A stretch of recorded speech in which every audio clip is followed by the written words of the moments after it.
नमस्कार. आज आपण शेतीतल्या एका जबरदस्त नाविन्यपूर्ण शोधाबद्दल बोलणार आहोत.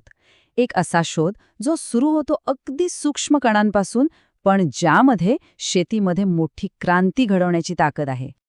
विचार करा, शेतीचं भविष्य चक्क एका बाटलीत बंद असेल तर? भारतात पिकांना खत देण्याच्या पद्धतीत एक खूप मोठा बदल होतोय, जिथे खतांच्या अवजड पोत्यांची जागा आता एक छोटीशी बाटली घेताना दिसते आहे. आणि ह्या बदलाची गोष्ट तशी अगदी अलीकडची आहे. 2024 मध्ये एका नवीन प्रकारच्या खताने कृषी तंत्रज्ञानात एक मोठं पाऊल टाकलं. म्हणजे बघा, 2022 मध्ये गुजरातच्या कलोलमध्ये पहिला लिक्विड नॅनो युरिया प्लांट सुरू झाला. आणि आता 2024 मध्ये उत्तर प्रदेशातल्या आवला आणि फुलपूरमध्ये आणखी 2 नवीन प्लांट सुरू झालेत. याचाच अर्थ हे तंत्रज्ञान खूप वेगाने पसरते. पण मग प्रश्न येतोच की हे नक्की आहे तरी काय? तर मग या छोट्याशा बाटलीमागे दडलंय तरी काय? हे समजून घेण्यासाठी आपल्याला यामागचं विज्ञान पाहावं लागेल, जे खरं तर खूप सोपं पण तितकंच रंजक आहे. सोप्या भाषेत सांगायचं तर नॅनो युरिया हे एक द्रवरूप खत आहे. हे वनस्पतींसाठी सर्वात आवश्यक असलेलं पोषक तत्व म्हणजे नायट्रोजन पोहोचवण्यासाठी अत्यंत सूक्ष्म कणांचा वापर करतं. आता हे कण किती लहान असतात याची कल्पना करायची असेल तर असं समजा की माणसाच्या एका केसाची जाडी साधारण 80,000 नॅनोमीटर असते. आणि हे कण त्यापेक्षाही हजारो पटींनी लहान आहेत.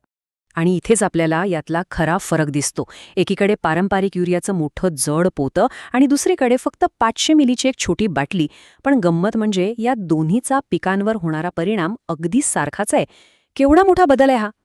तर मग या नाविन्यपूर्ण शोधामागे आहे तरी कोण? ही गोष्ट आपल्याला घेऊन जाते भारताच्या कृषी क्षेत्रातील एका मोठ्या सहकारी संस्थेकडे.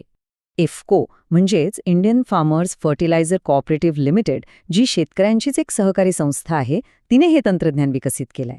आणि इतकंच नाही तर त्याला भारत सरकारची अधिकृत मान्यता सुद्धा मिळाली आहे. त्यामुळे आता हे एक मान्यताप्राप्त उत्पादन बनलं आहे.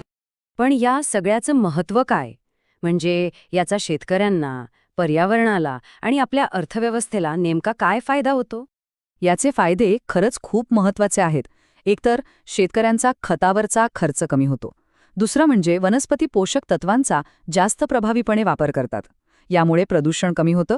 आणि सगळ्यात महत्त्वाचं म्हणजे आयातीवरचं अवलंबित्व कमी होऊन देश आत्मनिर्भरतेकडे वाटचाल करतो आणि शाश्वत शेतीलाही पाठिंबा मिळतो. तर मग पुन्हा एकदा त्या बाटलीकडे येऊया. हे सगळं पाहता भविष्यातली शेती खरोखरच एका बाटलीत सामावलेली असेल का? जसजसा नॅनो युरियाचा वापर वाढतोय तसतसा एक मोठा प्रश्न आपल्यासमोर उभा राहतोय की खरंच जगातल्या मोठ्या समस्यांचं उत्तर अशा अगदी सूक्ष्म नॅनो तंत्रज्ञानामध्ये दडलेलं असू शकतं का?